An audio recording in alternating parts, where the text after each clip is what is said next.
नमस्कार दोस्तों, स्वागत है आप सभी का। आप जुड़ चुके हैं टॉप न्यूज हिंदी में। जी हाँ, आज हम बात करने वाले दो राज्यों का जहां पर आज मतदान हो रहा है, मध्य प्रदेश और छत्तीसगढ़। मध्य प्रदेश में एक ही चरण में 243 सीटों पे चुनाव हो रहा है, जबकि छत्तीसगढ़ जहां पर 70 सीट है वहां पर दो चरण में मतदान करवाया गया। अगर आप हमारे चैनल पे नए हैं तो प्लीज हमारे चैनल को लाइक शेयर और सब्सक्राइब जरूर कर दीजिए। आपका एक सब्सक्राइब हमारे लिए काफी मायने रखता है, तो जरूर आप सब्सक्राइब करते हैं अगर आप हमारे चैनल पे नए हैं। तो चलिए बात करते हैं आज पहले छत्तीसगढ़ का। जी हाँ, छत्तीसगढ़ में 15 साल तक बीजेपी का सरकार रहा, जहां पर रमन सिंह जो है वो मुख्यमंत्री रहे। 15 साल लगातार वहां पर मुख्यमंत्री रहे। उसके बाद 2018 में चुनाव हुआ। 18 में चुनाव हुआ तो वहां पर जो बीजेपी है छत्तीसगढ़ में वो काफी बुरी हार आ रहा, और वहां पर 65 सीट जो है वो कांग्रेस को मिला और 15 सीट जो है वो बीजेपी को मिला।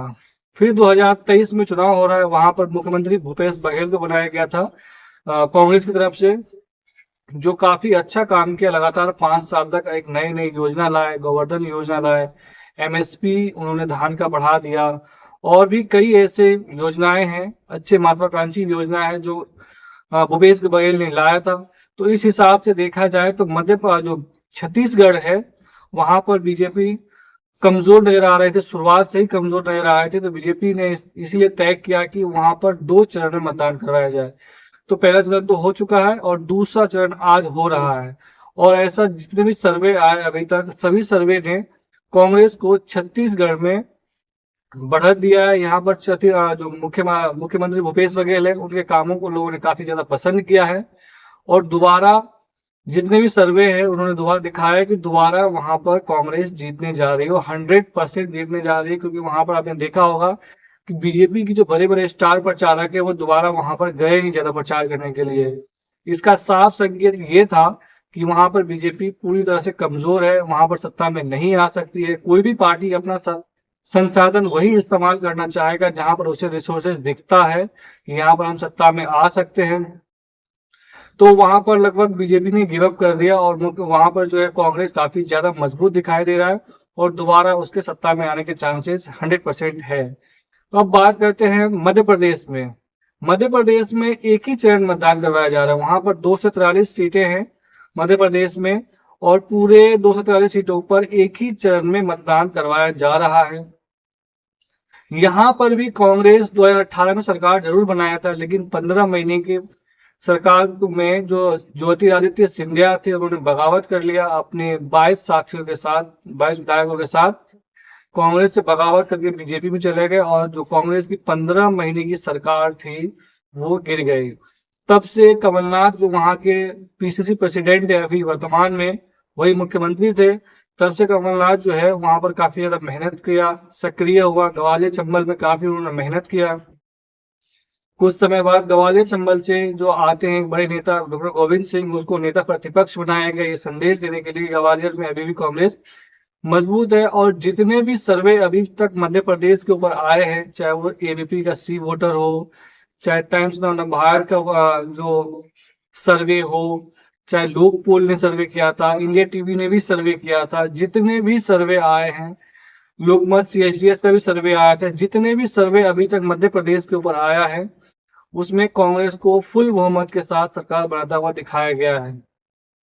तो इस हिसाब से देखा जाए तो मध्य प्रदेश में 7 सांसदों को उतारा गया था बीजेपी के द्वारा, जिसमें देश के कृषि मंत्री नरेंद्र सिंह तोमर भी दिल्ली सीट से लड़ रहे हैं। उसके बाद फगत सिंह कुलस्ते लड़ रहे हैं, रीति पाठक लड़ रही है, कई ऐसे बड़े बड़े सांसद हैं जो चुनाव लड़ रहे हैं मध्य प्रदेश में। उसके बाद कैलाश विजयवर्गीय है जो महासचिव है, इंदौर वन से चुनाव लड़ रहे हैं। उसके सामने संजय शुक्ला है जो काफी मजबूत कैंडिडेट माना जाता है, पैसों के मामले में भी और पॉपुलैरिटी के मामले में भी जो है कैलाश विजयवर्गीय पर भारी पड़ता हुआ दिखाई दे रहा है। तो इस हिसाब से देखा जाए तो ये सातों सांसद और मंत्री जो है ये भी एक माहौल नहीं बना पाए। बहुत ज्यादा गैप था मध्य प्रदेश में कांग्रेस और बीजेपी के बीच में, लेकिन जब ये सांसदों को उतारा गया तो कुछ माहौल को उन्होंने पाटा जरूर है। और अगर ये प्रभाव से जितने भी सांसद मंत्री है, एक सांसद के अंदर संसदीय सीट के अंदर 7 सीटें आती है, 7 में से अगर 3 सीटें भी जैसे दिमनी है, दिमनी के 6 की 6 सीट जो है 7 सीट वो कांग्रेस जीत रखा है। जिस विधानसभा में चुनाव लड़ रहे दिमनी सीट से, वो उस सीट पर भी कांग्रेस का ही कैंडिडेट जीता हुआ था। अगर उस प्रभाव से वहां पर जो नए सिंह तोमर अगर सीट निकाल लेते अपना, और एक दो सीट अगर आस पड़ोस के भी निकाल लेते, तो ऐसे अगर देखा जाएगा एक सांसद 3 सीट भी दिलवा दे तो 7 सांसदों को उतारा है उन्होंने बीजेपी ने, तो 21 सीटों का फायदा जरूर हो सकता है। लेकिन ये इतना कारगर दिखाई नहीं दे रहा है। जितने भी बड़े बड़े नेता है जो संसद को उतारा गया है विधानसभा चुनाव लड़ने के लिए, अगर वो विधानसभा चुनाव अगर हार जाएंगे तो उन्हें कहा जाएगा कि आप लोकसभा चुनाव कैसे लड़ेंगे जब आप विधानसभा चुनाव ही हार गए हैं। अगर विधानसभा चुनाव जीत जाएंगे तो फिर उसे लोकसभा का टिकट नहीं दिया जाएगा। तो बीजेपी का भी एक स्ट्रेटजी है कि जो बड़े नेता है जो मोदी को चैलेंज कर सकता है, उन सभी को किनारे लगा दिया जाए। उसमें नरेंद्र सिंह तोमर को भी एक ऐसा ही किया गया है। तो 2 राज्यों में अभी तक मतदान हो रहा है, लगभग खत्म होने वाला है। सभी कैंडिडेट का किस्मत ईवीएम में कैद हो गया है।